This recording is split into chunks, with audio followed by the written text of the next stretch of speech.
Thank you so much for staying with us. It's the Thursday edition of Kakaaki, the African Voice, and indeed it is a very, very special edition of the show. We have a very interesting, unique, special guest with us in the studio this morning. Indeed. And like we said earlier, we're talking about issues arising from nation building, state of politics, and all the matters that have arisen from what's currently trending, especially with regards to the fuel scarcity as well. Yes, indeed. We're taking a look also at the state of the nation and matters arising from quite a number of issues in the Nigerian polity. We have with us the Commander-in-Chief of the Nigerian Armed Forces, President of Nigeria, Dr. Goodluck Ebele Jonathan. It's nice to have you join us this morning. Thank you. It's a privilege to have you.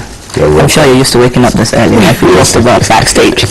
All right, let's head straight into the matters. I'm sure that you've been following the trends of the fuel scarcity, and FEC yesterday also came up with some very cheery news. But still looking at it in totality, let's look at our refineries, because I know that somewhere within the weekend Nigerians will be smiling to the filling stations to get their PMS. A lot of arguments have arisen on the state of the refineries in Nigeria and how to revamp the refineries in Nigeria, making sure that at least 80% of the import that comes out of the country on refined petroleum products is reduced. Yeah, thank you for the scarcity. We are doing everything humanly possible to make sure that this is been taken care of. Of course, there is some kind of panic buying. People, because of the drop in the value of the naira, there are so many stories makes people to behave in a way they ought not to, and sometimes this leads to the scarcity. It's very temporary. Of course, there were some issues of payments and so on that are being addressed. So we believe that within 1 or 2 days, this will completely go.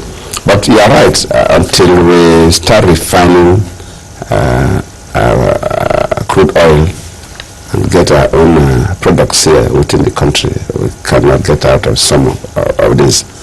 And it's even a policy of government that when we continue to export raw materials, you're actually exporting jobs. And there's no reason why we should continue to import PMS, DPK, AGO, and so on, but now we should be refining. We've been working on that, trying to bring back our refineries, but it's not been too easy. Of course, at the time, the refineries were even privatized. I remember when I came in as a vice president, then both Kaduna and Port Harcourt refineries were even privatized. A deposit of about $51 million was even paid by the companies that were to take over. But there was a lot of labor resistance and so on, so it was divided back to government. And since then we've not been able to get to where we were supposed to. I think it's an area that we must take a deliberate attempt in the next dispensation to see that we encourage the private sector. And luckily, a number of people from the private sector, including the Dangote Group, are ready to build their own refineries, not necessarily acquiring that from the government. It would have been easier to acquire what we have and for them to build it up. But we have a lot of labor issues, Right. It is something we must address as a nation.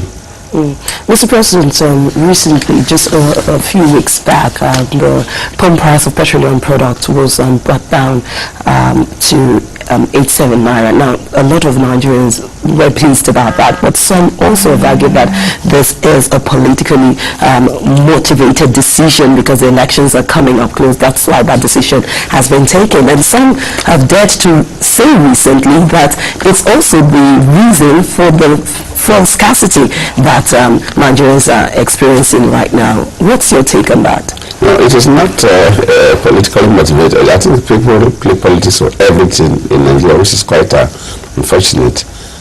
Pump prices are not constant. Pump prices are fixed based on the changes in the international price of crude oil. Of course, when I came in as a vice president 2007, a similar thing happened. When the price of crude oil dropped as low as about 40, there was a day that dropped up to $38 per barrel. And you remember we dropped the pump price of PMS to something 65 or so. That was the lowest. So then we now took it up when the price of crude oil went up as high as 110, 111, about that. And the cushioning gap, what we call the subsidy, becomes unbearable to government. We have to push it up to 97. Of course, from now the international price of crude oil has now dropped back to, in fact, at the time it was 50 something, now it is about 60 or so. It will not be fair for you to still ask Nigerians to pay at that, except you want to deregulate completely. But if you are not deregulating completely, that means that the pump price will oscillate based on the global price of crude oil. So it has nothing to do with politics. All right, so staying with you on refinery, let's just backtrack a bit within the oil sector. You mentioned something on privatization and the deadlock with labor unions, like Nupeng and Pengasen. But the case is very critical, looking at the necessity of refineries and revamping refineries in Nigeria. I know that in 2011 alone, over 760 million, was put into maintaining refineries, yet the capacity was not increased. But if you look at what we do need in Nigeria, isn't it a case of carrying the unions and all the industries along, and perhaps the fear of losing their jobs as well could be one of the things that actually has given them concern? I know the fear of losing jobs is a bit morbid, and we always encourage the union is that you cannot just lose your job. Yes, if the private sector takes over. Normally the private sector are better in terms of managing enterprises. The government is an evolution. We came from a time where government manages everything. But now, if you look at it globally, the best practice is for government to create the enabling environment and let the private sector drive the economy. That's why even in the power sector, have now been privatized. Before this time, even the power sector, the total value chain from generation, transmission to distribution, were in the hands of the federal government alone, not even state government. By law, state governments were not even allowed to generate power for commercial purposes. You can do that for rural electricity, that's free to people. But now so that it's not efficient. We have tried all over the years, it has not worked, it will not work. So the best thing is for the private sector to take over. And we are lucky we have completed the privatization. This is an interface period. In the 12 months or thereabout, it still stabilize and it will take a life of its own, just like the telecom. And Nigerians will no longer be suffering from this epileptic power. Also is the refineries. If the refineries are privatized and the private sector takes over, they are not going to bring people from the moon to work. They will still employ Nigerians. But there's always this fear, the fear of the unknown, which is, of course, it's a normal human behavior. It's a normal human behavior, the fear of what you don't know probably will be better. You prefer to have it just like, say, a bird in hands is better than 1,000 in the sky. So that makes people to resist some changes. But for the refineries, we will definitely do that. We'll privatize it completely because that's the only way it will run, but it will be done in a way that it will have no effect on Nigerians. We cannot continue to have refineries that will not work. It is not even helpful to them because the refinery is supposed to expand based on our population. As our population increases, the roads get better, more vehicles are bought, and our demand for PMS will continue to increase. So we will do that. But the most important thing about refineries is not just even privatizing the government-owned refineries, but allowing the private sector to build their own refineries, and that is where we are going. All right. Mr. President, no one can deny the achievements that the Nigerian armed forces and their allied troops have achieved in the last 2 to 3 weeks, the last few weeks in the fight against insurgency in Nigeria. Even the opposition is attested to the fact that, yes, the Nigerian military is doing very well right now. And Nigerians, too, have come to accept that at least now the Nigerian military is able to, to get rid of the terrorist group in Nigeria. But then again, some people in some quarters have also said that if the military could do this, what has stopped them all this time? Why has it taken this long to be able to achieve the recent successes recorded? Well, these questions continue to come up, and we continue to explain. Just agree that at the beginning, probably we did not really estimate the capacity of the Boko Haram. And it's obvious. Boko Haram started as a non-violent group led by Yusuf and limited to around the Maiduguri area. Of course, from Yobe, Maiduguri, did not even get up to Adamawa, not to talk about Yobe or Kano or Bauchi. So it started as a non-violent group. We're just like every group of youths or young people that is inclined to criminality. Over the period, they expand their network and linked up with other terrorist organizations like in the North Africa, and of course Al-Qaeda and other similar brands all over the world. So they continue to build their capacity, and it's get to the point where you know for you to tackle them, and of course with the kind of environment where they operate, you need some specialized equipment to use, and we don't manufacture these equipments for now. Yes, as a nation we are trying in terms of industrialization within the West African sub-region. Nigeria is more industrialized than other countries, but still we are yet to manufacture these high caliber weapons. We'll go into that, but for now we don't have. So we depend on getting this from other countries. We had some issues at the beginning, but over the period we'll be able to get some reasonable supplies. I believe we've gotten up to 60-65% of what we need to prosecute this terrorist war, I put it that way. And that is why the movement has changed. So it is not deliberate. It's not deliberate. You will recall that even when they appointed this President Service Chiefs, the Chief of Defense Staff even promised Nigerians that they were going to rout Boko Haram in a very short period. But it never came, so it was not deliberate. Well, Mr. President, it's even also analyzed by certain commentaries that some of the ammunition came from Russia after the United States and other allied countries refused to sell arms to Nigeria. But away from that, let's look at the case of the numbers of internally displaced people. They're out in their millions, and they are numbering behind Syria and Colombia as the largest numbers in Africa. If we look at their numbers now and the successes recorded by the military, what is the blueprint or the strategy for getting these people back to their communities and starting back their economic lives? Of course, we always stated that people are even beginning to move. And you recall that we launched what we call the Victim Support Fund, because we believe that using our budgetary procedure alone, it will be difficult for us to rehabilitate these people very quickly, especially considering the number of communities that this excess of Boko Haram has impacted.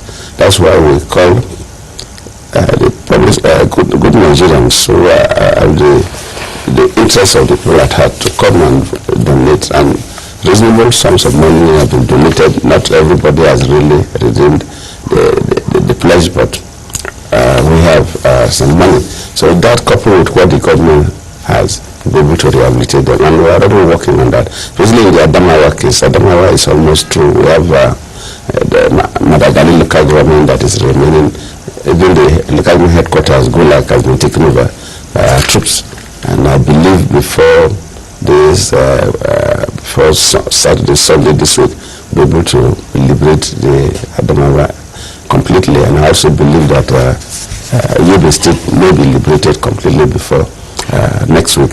So we are moving. And of course, the Victim Support Fund is not managed directly by government. That is the beautiful aspect. So that we have a combination of sources of funds, some managed by government department. Victim Support Fund, even though government initiated the fundraising, is managed by private sector, so that it will bring the private sector perspective into it. And I believe we'll be able to rehabilitate the people. All right, still staying with you on that, a lot of the victims and some of the displaced people still have the fear of reprisal attacks. That is why if you listen to the language of the military, they will say they were taking over, they are mopping up. Was there been reprisal attacks before? Most of these communities were taken over before. They will say that Boko Haram will come back and retake and cause a lot of casualties. That is why this time around they are no longer doing that. Any area that has been taken over, it is mopped up. That is windows that will encourage Boko Haram, allow them to come in, are blocked.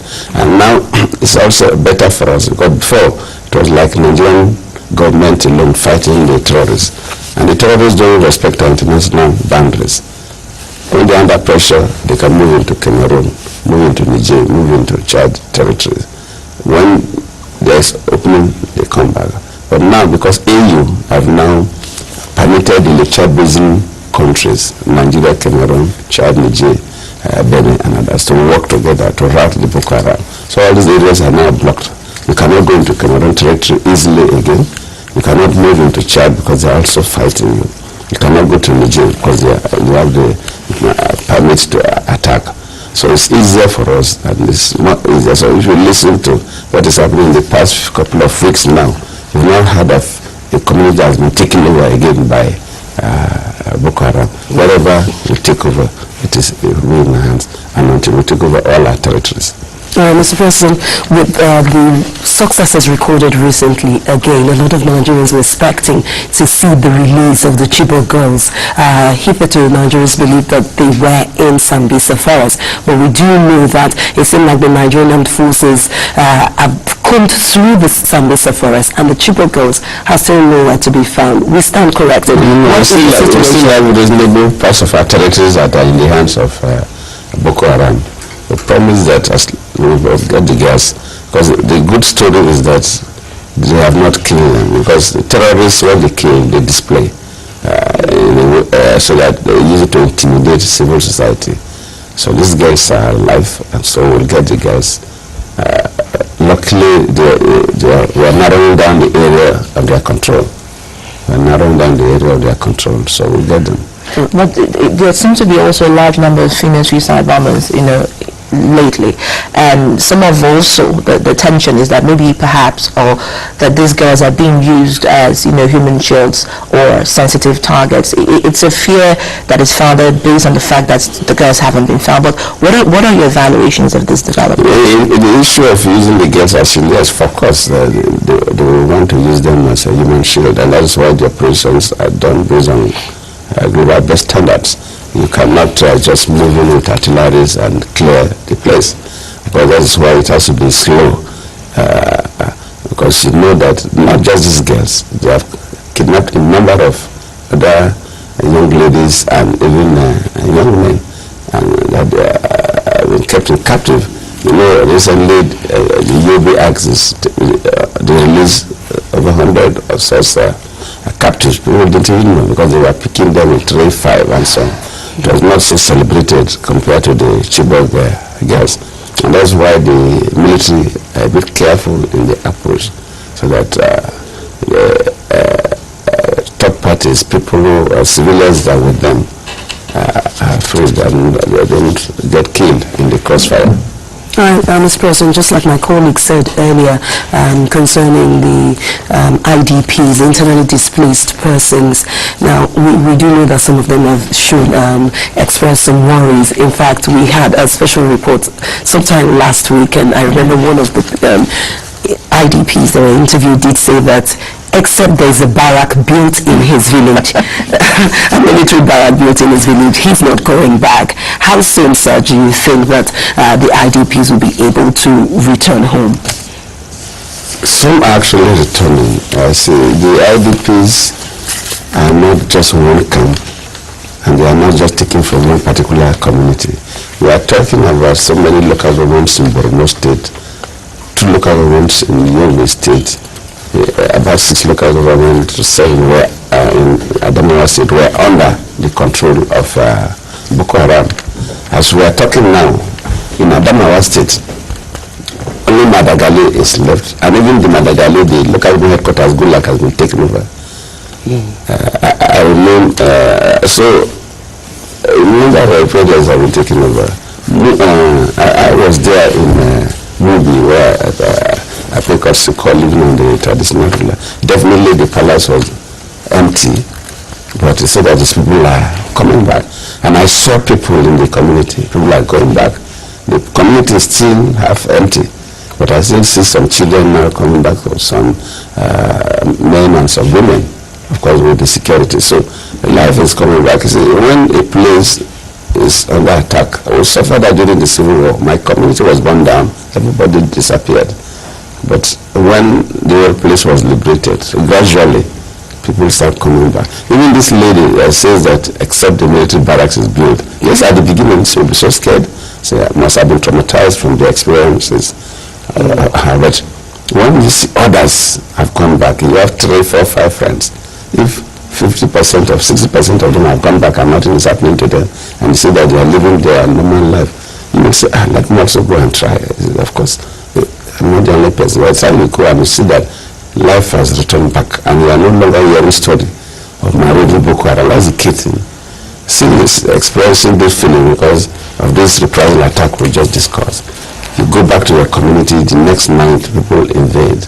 And most of these communities then, even when people go back, the young people don't sleep. They maintain vigilante the whole night. People sleep in the bush. So actually the insecurity was so much. But we are mopping up the areas now. So when you no longer hear stories of Marodi Boko Haram, even within the local government, within the nearby communities, then you have the courage to go back. People will go back. Your security will be strengthened, no doubt about that. We'll send the securities in these areas. We'll strengthen even our borders security. We're already working on that. We're able to even use technology to monitor our borders, to make sure that the movement of marauders, criminals, banditry, cross-border bandits are minimized.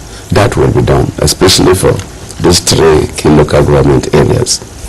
But people will go back when they are sure that they are safe. When they are no longer hearing stories of Boko Haram, they have invaded such a community, they have invaded such a community. If those stories are still there, they will not want to go back.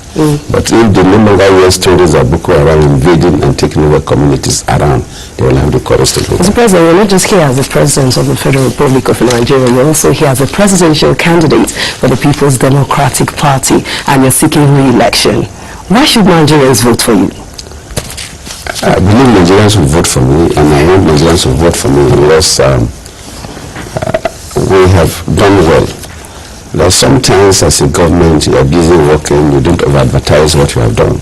And sometimes people appears not to know, because Nigeria is a very big country. For example, somebody who is in Lagos, you can stay in some parts of Lagos without knowing what is happening outside Lagos for even 10 years. And if you assess what we have done in a number of areas,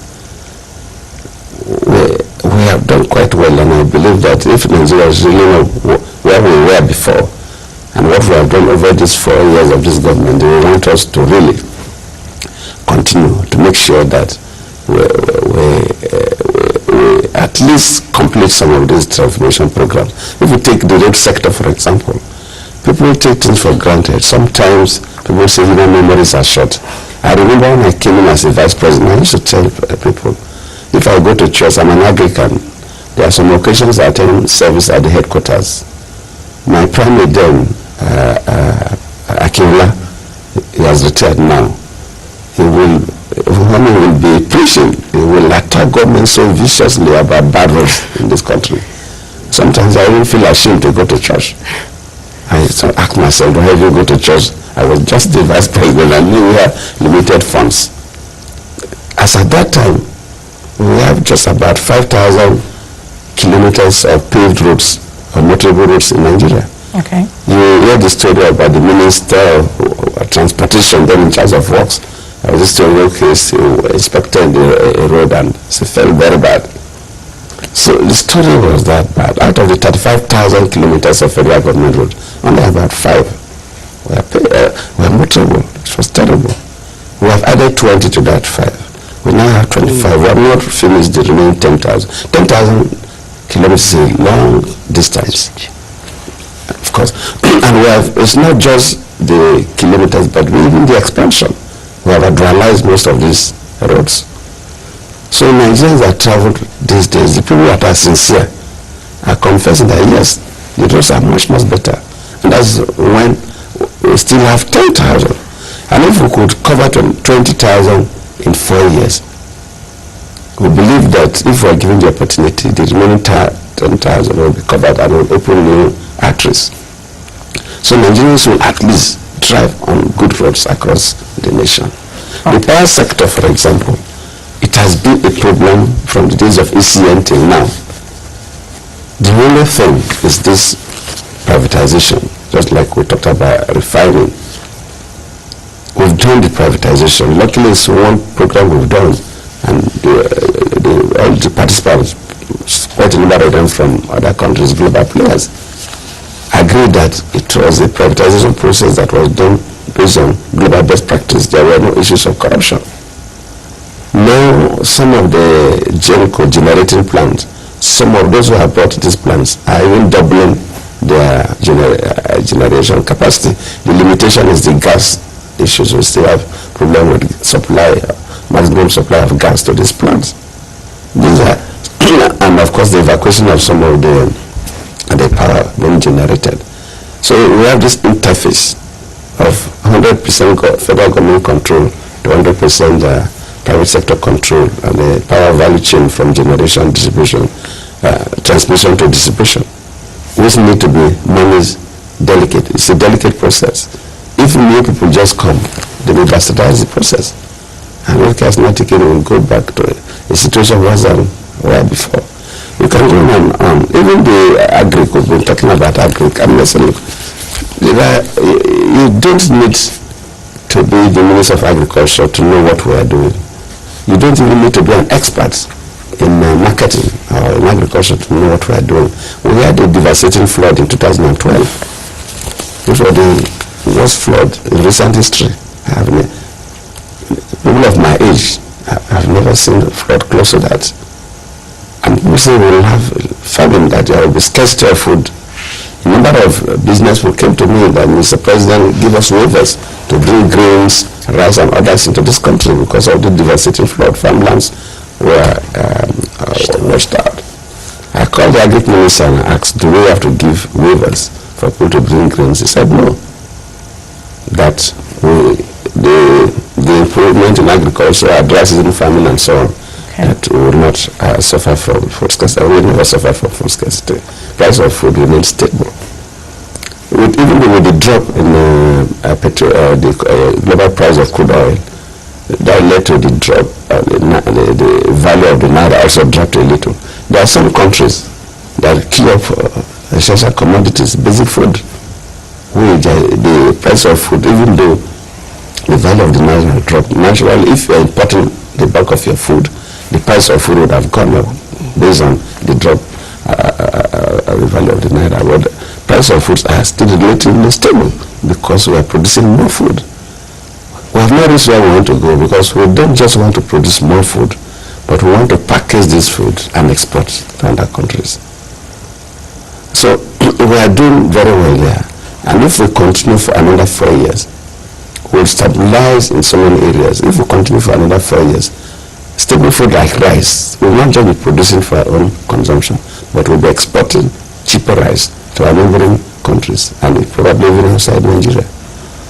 That into we are doing a lot of work in the wheat and other areas.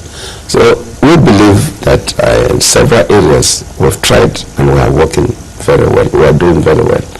And if we encourage in the next 4 years, then at least we'll be able to stabilize those sectors. So I believe Nigerians, if they really know what we were before, what we did within these 4 years, then they will encourage us to at least continue for the next 4 years. All right, still talking about, what and how Nigerians should vote for you. I know that going by history in 2011, there was such a wealth of enthusiasm towards the election, and it sort of tipped the scale, coming about this time. And for a lot of people, the argument is that there's a huge disconnect with the government and the people. What would be your strategy? What are you also saying here to Nigerians, in regards to communication gaps between the people and the government? How do you hope to strategize coming in the next 4 years if you win the election? Yes, I agree with you, because this matter comes up, and you in the media know much more than we do. I'm also convinced that a number of Nigerians don't follow government activities. Would not be able to expose government sufficiently to Nigerians, and that's one area we must do better. God willing, when we come back, we must make sure that we carry Nigerians along in all what we do. In 2011, there were challenges in the country. When I was the vice president, the president was ill. Later he died, and I took over. So almost every activity of government was known by everybody. And we limited ourselves to how do we stabilize our country, how do we ensure free and fair election. Then of course we started handling the power. We were not into too many areas. It was after the election that we now said, yes, let us face development issues. How do we handle health? How do we handle education? How do we handle the road infrastructure, and so on and so forth. But while doing this, we are working. The assumption is that people will know what you are doing, but the country is fast. If it is something that's happening in Bayelsa State, for example, somebody living in Borno may not even know. So I believe that the next dispensation, they must marry the work and exposing government sufficiently to Nigeria. Let the ordinary people kind of play a role, participate in the government by making suggestions, and for them to do that, you must tell them what you are doing and seek for their opinion. So I think these are areas we have to change our approach. All right, Mr. President, quite a lot has been achieved in the area of rail. The power sector has been successfully privatized, but there's still issues in that sector. Would you like to expatiate on what level of successes has been recorded in the area of power? Because this is one sector that is very close to the heart of Nigerians, and of course, which will, turn the tides for Nigeria in the area of economic gains. Yeah, the power sector is going well, but just like any human in the world, there might be some problems. For example, I just mentioned the issue of gas. Now the Minister of Petroleum Resources, they are working very hard to make sure that all the plants have gas. So there are plants now that are generating at probably 60% of their installed capacity because they don't have all the gas they need, and that is being addressed. The issue of metering is also a problem because you cannot talk about this modern world. You cannot just go and ask a consumer, pay X amount. The person will want to know, what have I consumed?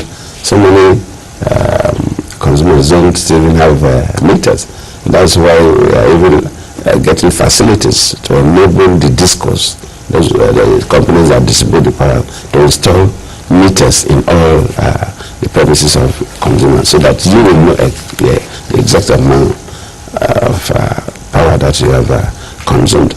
And so these are some great areas, and that's why we're saying that it's a transitional phase. It's a transitional phase. The first, there are so many legacy issues, so many debts owed to workers in what was called NEPA before. They changed to, before it was unbundled. And in fact, bulk of the money from the privatization were used to handle these legacy issues. There are still some pending issues. So these things are being sorted out. And I believe it's the best thing that has happened in this country. All right. So yeah. Go ahead. Yes, God willing, this is a transitional phase. In the next 12 months or so, most of this will be sorted out. And we'll see this lot of increase in terms of power generation. Indeed, that is if you win the election, and after the election, hopefully. But let's take a cue from transportation. There is the Live in Kaduna and Work in Abuja rail project. Now, is this project realizable in this first term of your office before you actually go to, are we going to see this come to power now? My I'm very hopeful that I'll take a ride from Abuja to Kaduna and from Kaduna to Abuja before 29th of May. Okay. Really? I'm very hopeful, yes. Well, what is the state of the railroads right now? We do know that quite a number of things have changed, considering the rail from Lagos to Kaduna. I think that also has changed. But there's a light rail project in Abuja that's been going on now for 2 decades or more. What is the situation with the light rail project? Yeah, the Abuja light rail, these are for city dwellers like you to enjoy. I think it's going on well. I've not gotten briefings on that very recently, but it's going on. It's being funded from Chinese loan arrangement, so it's going on well as it is in phases.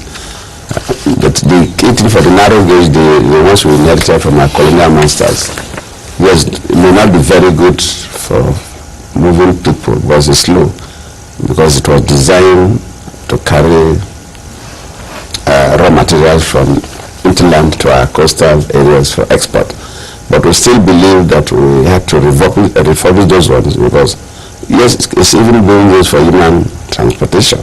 You pay cheaper, even if it is slightly slower. But the key thing is that a lot of heavy material that we carry on our roads, we can now truck them from north to south, south to north by rail using the narrow gauge. And we have refurbished almost 90% of it. That is from Lagos to Kano, Kaduna, then from Port Harcourt to the Enugu, southeast up to the north, linking up Benue and Gombe area. So it's almost complete. And when we complete that, we know that at least movement of heavy materials will use it should also reduce the weight of the roads there. So many of these heavy trucks that carry cement, carry rods, carry things will no longer be allowed to ply on our roads, make our roads last a little longer. But then the standard gauge that we are talking about, Kaduna, Abuja, we're working on that. And we have other plans to put rail lines across, because the master plan is to make sure that every state capital is linked up by standard rail. That will bring the transportation costs almost 50% or less. So you will increase if, for example, if it is a workers or the earnings, so generally you have increased the earning of Nigerians without necessarily paying them extra money. Because transportation is one thing that takes the chunk of somebody's salary. People spend almost 30-40%, if not more, of their earnings on movement. Well, Mr. President, the aviation sector, the Nigerian aviation sector particularly came under the lights in 2012 when the Dana air crash was experienced here in Nigeria, and quite other mishaps happened in the aviation sector. We do know that this is not just in Nigeria. We know quite all around the world recently there's been quite a number of plane crashes and all of that.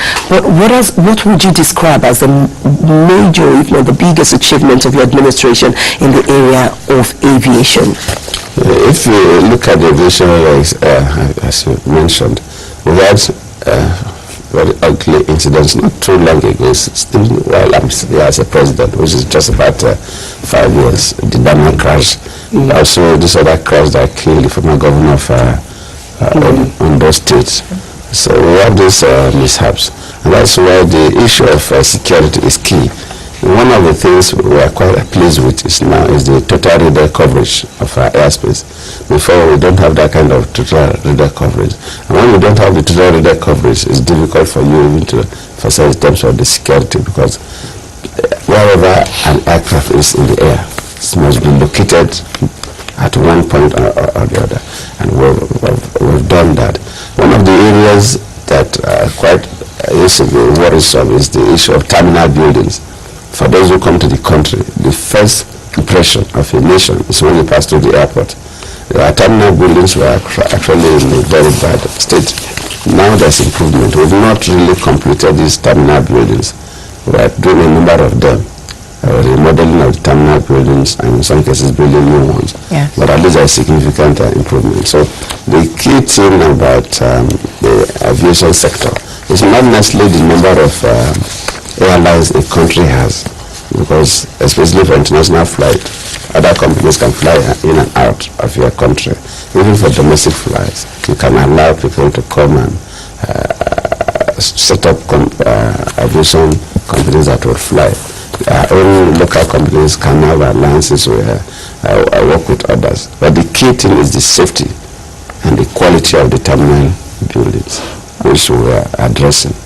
All right, so I know also in the aviation there is something called intercontinental skylines to allow, other airlines to also run the airways of Nigeria to increase foreign investment. But let's look at the high import bill for vehicles. Do you think that that's the way to go to encourage Nigerians to make sure that they buy made in Nigerian vehicles right now? No. That alone, high import bills will not solve our problem. And I believe some of this, probably because of the slight drop in the value of the naira, yes, this auto policy make people have the fear that, maybe government want to take these steps, want to block this, so there is the pressure. But we spend almost close to $50 billion a year importing auto parts and completed vehicles. And as a nation, we cannot continue to afford that. It affects your foreign reserves drastically. That's why we're encouraging local production of vehicles. In the first place, the local production of vehicles will create more jobs for our people, because any company that's manufacturing vehicles have subsidiary companies that produce different components of the vehicles for them. All over the world, there is no one company that produces every component of a vehicle.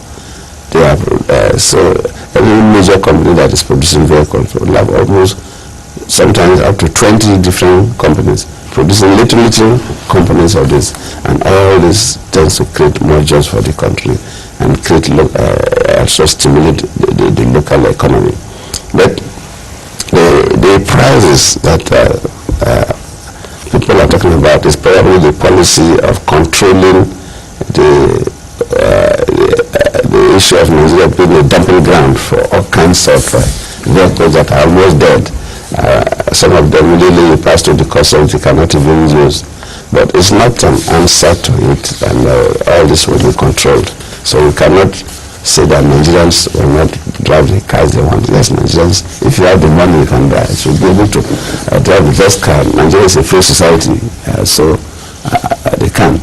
But we also feel that these luxury goods, they are more consumer tax, which will take the price a little higher, but it will not affect the kind of cars that maybe a new graduate will use.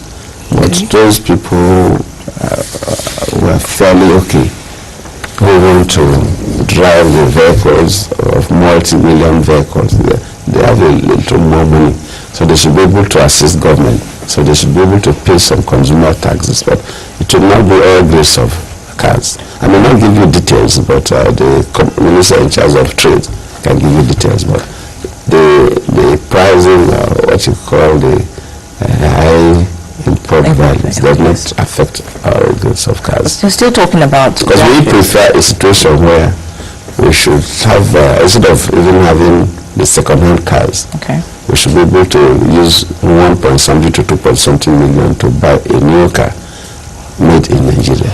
It will last longer in terms of safety on the roads and so on and so forth.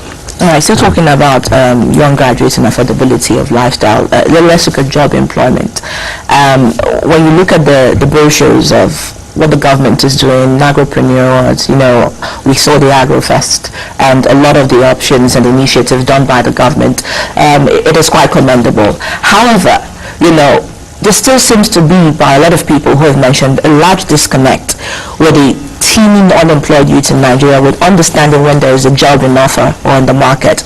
I don't know if you also follow how, if you look at the European setting, they have something called the job center, where people that are unemployed go to find out the listings of jobs in different sectors. We don't really have that sort of infrastructure or platform here in Nigeria. How can we be able to employ more youths by having a structure in place that gives the availability of jobs to the massive teeming youths in recently we launched a similar website that is not direct, it's not just on employment opportunities alone, but other opportunities for young people, especially this that can create opportunities for them to employ others, those who are interested in SMEs, those who are interested in technical training and so on.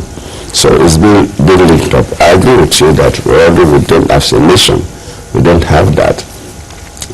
But we're encouraging at the state level, ordinarily they normally have labor offices. Even when I finish as my school certificate, we all go to those places and we fill forms. And where the job opportunities are there, you are always encouraged to go. But using IT now is even easier for us. So maybe we modify a little of what we have. But in terms of people still not feeling the impact, yes, people may not, but a number of jobs are being created. But we have a country that we produce every year about 1.8 million job seekers enter the labor market annually, about 1.8. Presently, we are just generating about 1.4 million. So you really see that you can't even employ all the young people that are looking for a job here now. Our target is to generate at least not 2 million, not less than 2 million. That's why we set up the job creation board headed by the vice president and also the members of the private sector and government are there. We also have the micro, small and medium scale enterprises board, also headed by the vice president. Because these two processes expand the labor space to create more jobs. If you look at the Asian tigers, what makes them great is not the mega companies. Yes, there are mega companies that will do big things, but the small and medium scale enterprises that create so many jobs for people. And that's why we are encouraging young people. Even if you look at the Union program, where we are directly giving grants, it's almost like a venture capital business to young people who have feasibilities that show that they have enterprises that can be encouraged and they will try. So with all these activities and encouraging the private sector, we will continue to create these jobs. We will definitely go above this 1.4. Our target is at least 2 million. I believe from this year on, we'll get close to that. Yes, maybe the drop in crude oil prices may affect us a little, because when some of these things happen, some companies will lose some of their money, especially due to the value of their stocks and so on. So it will affect their investment in one way or the other. But until you're able to create at least 2 million jobs, it will appear as if you are not doing it. It's like putting water in a glass. If what is going out is more than what you are, if what you are adding is more than what is going out, there is a tendency for the glass to overfill. People will not even know that something is happening. But the number of jobs have been created on an annual basis in this country. We have not reached the targets. We have not reached the targets, so it's not stable. Even if we start creating 2 million jobs now, we still have quite some people unemployed because of the previous spillovers until you finish that. All right, Mr. President, the sliding oil price is a major concern to a lot of Nigerians. If you are elected back as president, what efforts would you put in this time to diversify the Nigerian economy, not just towards agriculture? We know that Nigeria is blessed with so many mineral resources, all of which are underexploited. What are your plans if you do come back? Thank you. We are really doing a number of things in this country in terms of diversifying the economy. If you look at it, they talked about the GDP of Nigeria being half $1 trillion, $510 billion. It's not from oil. The contribution of the oil sector to the GDP is just about 14.5. Agriculture is about 22. Like manufacturing is about 21.5. So in terms of the GDP or the general wealth of the nation, Oil is very little, just 14 points. So it's just 14.5. But the only difference is that in terms of government earning, the money government needs to pay salaries or people and spend and overhead and so on and capital, it will affect us because oil gives us about 70% of our earning as a government. But the effect of oil on the general wealth of Nigeria is just about 14.5. But we are diversifying already. Even the agriculture is not just about planting food, and that is the difference now. If you listen to us when the minister others in agriculture are talking, they are not talking about just planting food and harvesting food and exporting raw materials. No, we are talking about the complete value chain. That means that you must do agro-allied industries. You must process. So there must be a bit of manufacturing. Don't just get your cocoa and export cocoa pods. No, why not export chocolates, well-prepared chocolates, and other beverages and so on. That's manufacturing. So we must expand the manufacturing sector, which contributes probably about 21.5% of GDP. So that must be encouraged, the private sector. That's why this government has been a friend of the private sector, because we know without encouraging the private sector, you can't even create the jobs, and you cannot even expand the economy. The solid mineral sector is also there. I agree with you totally that we have not maximized solid mineral sector in terms of optimizing the gains we're supposed to get from it. And so we have been working on that. And mining is not something just wake up and start today. Already a lot of things being done. The iron and steel sector and the zinc and so on. So we're also doing that, and we'll encourage people to do more. So in terms of the economy, we're already expanding the economy. We're diversifying. If the economy is not being slightly diversified, the effect of the drop in it would have affected us much more than we're feeling now. Because a number of things have been produced locally in this country. Okay, definitely it's top of the hour, and we will take Pan-African World. When we'll come back, we'll continue a discussion with the President of the Federal Republic of Nigeria. I'm sure that you will not change your channel of choice. Stay with us. We'll be right back.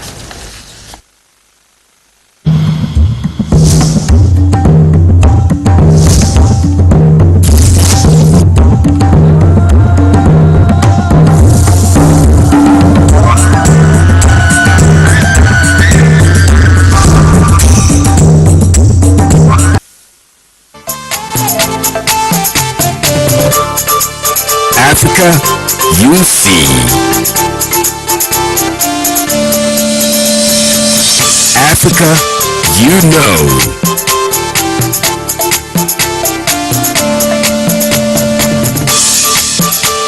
Africa, you understand. Africa, you celebrate on Kakaaki, the African Voice. Welcome back. You're still on to the first edition of Kakaaki, the African Voice. Like we told you earlier, it's a very special edition, and we still have with us in the studio President of Nigeria and Commander-in-Chief of the Armed Forces, Dr. Goodluck Ebele Jonathan. We're talking issues in the politics, state of the nation, matters arising, and as well, politics. Mr. President, permit me now to go to politics. Now, maybe one day city president should not involved in politics. But the sitting president will always be a politician. There are some countries where they salute their president. I think Finland or so. Usually you elect you as a president, you're not even a member of your party. You think that is possible? I don't know how the system works, but that's what they told me when I visited them. I think it's one of the Nordic countries. I think it's Finland. Can that happen in Nigeria, sincerely speaking? Well, they can make it happen. The young people can make it happen. We'll wait for the next generation to make that happen.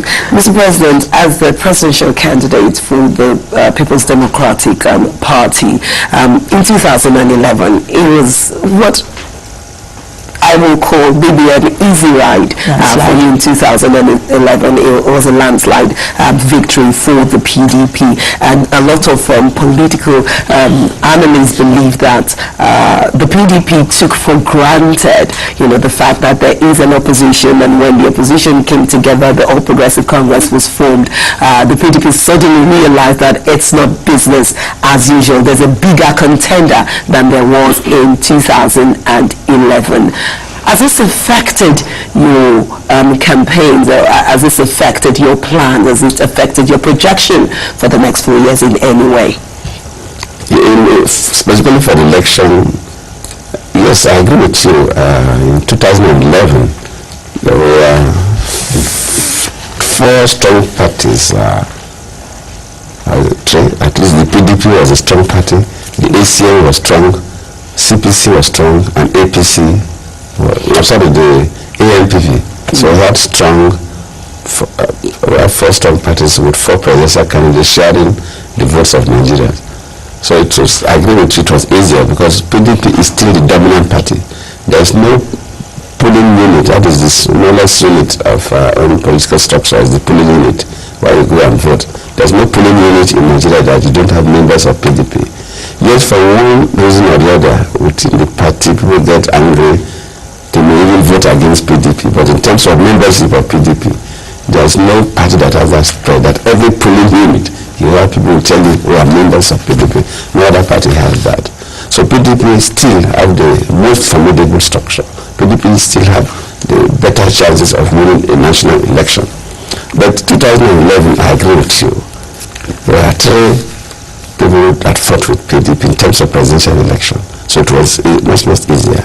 But if these 3 have come together, no matter what, they will be a little stronger. Though we know in politics, coming together also have a cost. It has advantages, it also have a cost. And even me, as a second-term president, globally, on the average, more than 70% cases, it's more challenging for a president to secure a second tenure than the first tenure all over the world. There are few cases where presidents have more votes in their second tenure than their first tenure, but more than 70% cases, sitting president win with less votes than. So because most of when just coming into office, the expectations are quite high. And in politics, of course, during your campaigns, you must have promised a number of things. So people expect their lives to change overnight. But nature doesn't work that way. It takes time for you to come up with policies, it takes time for you to implement the policies. It even takes time for the gestation period to reach where the fruits will be realized by the people. So you cannot plant a farm today and expect to reap today. Even if you have all the money in the world and you have to build a 3-story building, it takes some months for you. So, but in most cases, the human nature, if I am a young man who has no job, and a party, a presidential candidate is coming to promise me a better Nigeria, my hopes is that immediately after the inauguration of the government, I will be going to the office to do some job. But if it doesn't come immediately after some time, we'll get a bit disillusioned. So that is normal, it's natural. So it's more challenging for a sitting president who is seeking for a second time. It's easier when you are coming from unknown ends, because people will expect because you are not known. Okay. But PDP still has an edge over every other party. Are you worried about the outcome? I'm not worried. I'm not worried. Yes, people's advice and so on, but I'm not worried because in terms of spread, even the position will tell you if they are realistic. If you look at who has strengthened even the opposition, I don't know PDP elements. If you remove the PDP elements from the opposition, it will just collapse like a pack of cats. And the PDP is the only party now that you can see every polling unit together, we have members. And that's why, if you look at it, why are people aggressive to PDP? To the extent that even the presidential convoy, presidential yes. Why do you show that aggression? If you are comfortable, you will not. You will not. If you are comfortable, you will not. That's 6. I am not worried. You can't take account to that. But let's come back, to the Home Minister about peace. It is considered by many, Mr. President, that you're a humble, persevering, compassionate, considerate man. And when you look at that history, you're actually, soft-spoken and you speak very little. But then you see all the utterances and the mudslinging being done by political parties. Recently, the Abuja Peace Accord was also signed. The police also started an accord, religious parties, state accords, all kinds of accords. What is your analysis of all of this? And is this also a worrying sign, considering that the Abuja Accord, in one way or the other, has been flouted? Yes, of course, people are worried about the issues of crisis following the elections, the security and the conduct of politicians, especially politicians employing some young people who sometimes don't even know they are left from their right. Because if you look at some of the people and the way they behave, you know that they are so ignorant about what they are doing. For example, when my convoy was installed in some cities, and I looked at the young people, and they are not even of voting age. Some of them are 15, 14, 15, 16, like what happened in Kasima. I looked at it, I wanted to come out of the car. Because they are children. You see, so you see that some people try to brainwash young people who really don't really know what they are doing. Maybe somebody wants to even liberate them. We are building Amajiri schools to liberate this class of children so that they will have a hope. But somebody has gone to brainwash them so they don't even know that this is somebody who is even bringing development to you. So, yes, I agree with you with the Abuja Accord, maybe, for instance. All these are persuasive. They are not laws that if somebody contravene that you can prosecute the person. But it's like moral persuasion. And the leaders willingly agree. We all signed. We're not compelled to sign. So if you key into that, you sign, you're morally bound to be.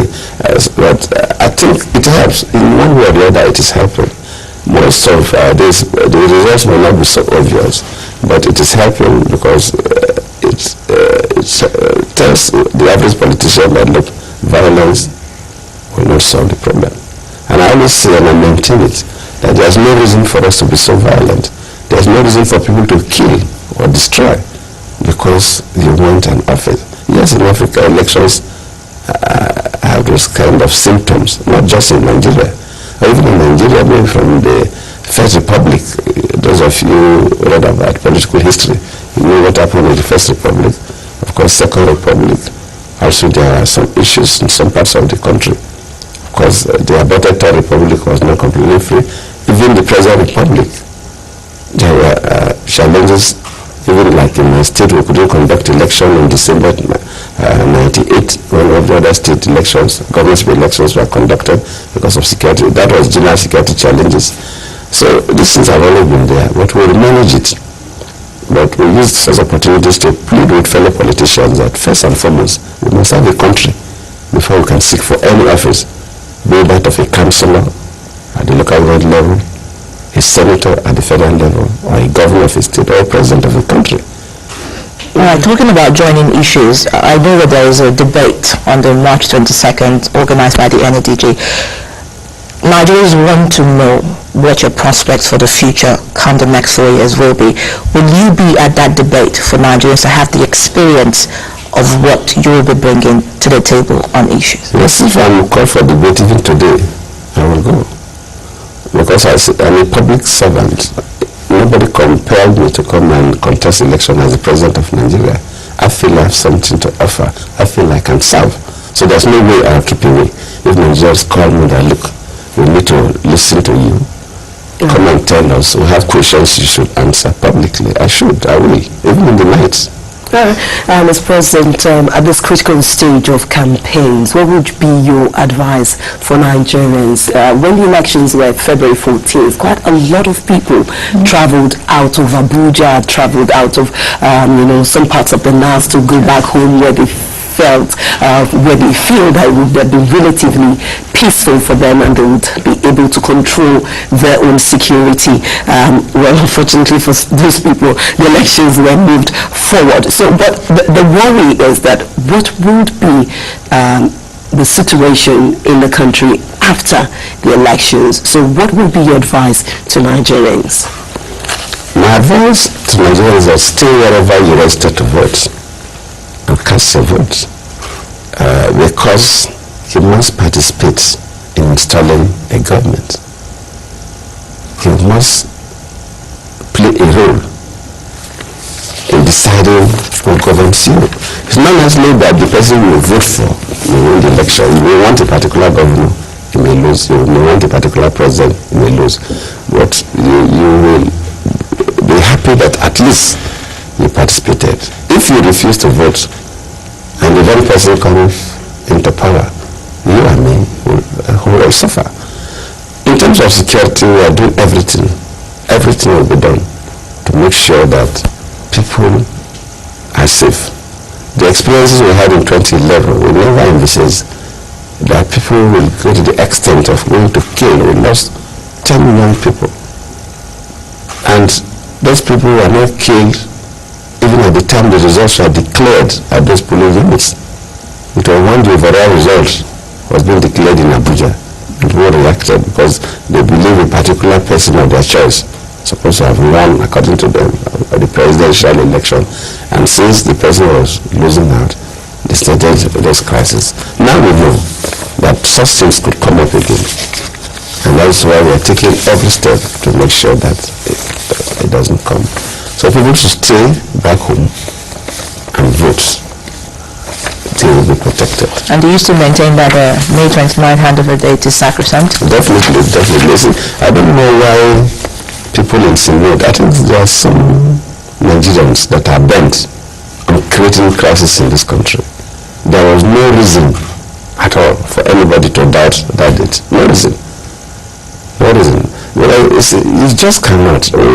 This is a democracy that is controlled by law. Everything we are doing is based on the Constitution. The Nigerian Constitution is very clear on how a government will be changed. And people come up with the template of interim government. There is no provision for interim government in the Nigerian Constitution. Talking about interim government to me is treasonable, because the only interim government is a military government, because there is no provision in our Constitution for interim government. In the Francophone system, where they have constitutional courts, the constitutional court can redesign a government whenever there is a stalemate, like it happened in Burkina Faso. I was there as one of the African settlers says that went and had this conversation. Myself, the president of Senegal, the president of Ghana was there, the chair of ECOWAS, Authority of Heads of State and Government. And when we have that kind of a statement in their constitution is that if the president is not there, the speaker takes over. But there's no provision where the speaker and the president will not be there. What happened is that there was a kind of civil disobedience, and both the president and the speaker were pursued out of the country. So it was like, it's a statement. The military came in because that's the only choice. There's no option. They have no choice. And ECOWAS will say, we don't want the military government anywhere in ECOWAS. So what do? We have to call the Constitutional Court that will define what we have now. We don't have that provision in Nigeria. So nobody can talk about interim government except the person doesn't really know what he's talking about. Mr. President, very briefly also, I'd like you to put to rest the issue of the INEC chairman, whether to stay or not to stay. This is also the issue of the INEC chairman. I don't really know why that debate. When I listen to I think it's AIT, even in the parliament we were talking about it, I felt sad, because I will advise my fellow politicians, those of us holding very high offices, should not discuss things based on unsubstantiated rumor. Because if a senator or a House of Representative member to make a statement on a rumor, you are now giving credibility to that. It could be discussed in the motor park or in the beer parlor decades, people may not worry much. But when it's being discussed in the parliament, or probably among members of the executive council, then what ordinarily should have disappeared as unfounded rumor begin to have some credibility. Because I appointed a chairman, and that is the exclusive responsibility of the president. It's not given to any other authority. And I've not discussed with any human being on earth, or even in my dream, about whether a chairman should stay or go. So how the rumor came up, I don't know. Right. I believe it's being caused by some people who want to create crisis in this country. So we're confident that at the polls come March 28th, we see a winner sitting in front of us. I think so. Mr. President, your message to Nigerians. My message is that I first have to thank Nigerians for their support. It's not easy what the country is passing through over this period, especially the insecurity in the north. Abuja has not been safe. There are incidents of bombings in Abuja, Niger State, Kaduna State, Kano State, Bauchi State, Gombe State. Not to talk about the coastes of Borno, Yobe, and Adamawa. So when people have been killed, naturally people will be angry with government. So sometimes I sympathize, I appreciate, but I plead with Nigerians that it's a global thing, and we are doing all what we could to make sure we bring it down. And we are winning now. I'm quite pleased with the successes in the north. There are no cases of Boko Haram coming back to take over territories again. And we will rout Boko Haram and stabilize this country. All right. I would like to thank you very much. Thank you very much. For being a part of our program today. Again, our very special guest has joined us today. We've been talking about issues in the politics, state of the nation, matters arising on practically everything. And of course, we've taken the president up also on his candidature as the presidential candidate for the People's Democratic Party. We've had with us President of the Federal Republic of Nigeria and Commander-in-Chief of Nigeria Armed Forces, Dr. Goodluck Ebele Jonathan. It was a pleasure to have you. It was a pleasure. Good morning, Nigerians. Kakaaki, the African Voice is not over just yet. Don't go anywhere. We'll be right back. When we come back, we'll be taking you through the front pages of the major newspapers from around Nigeria. Stay with us.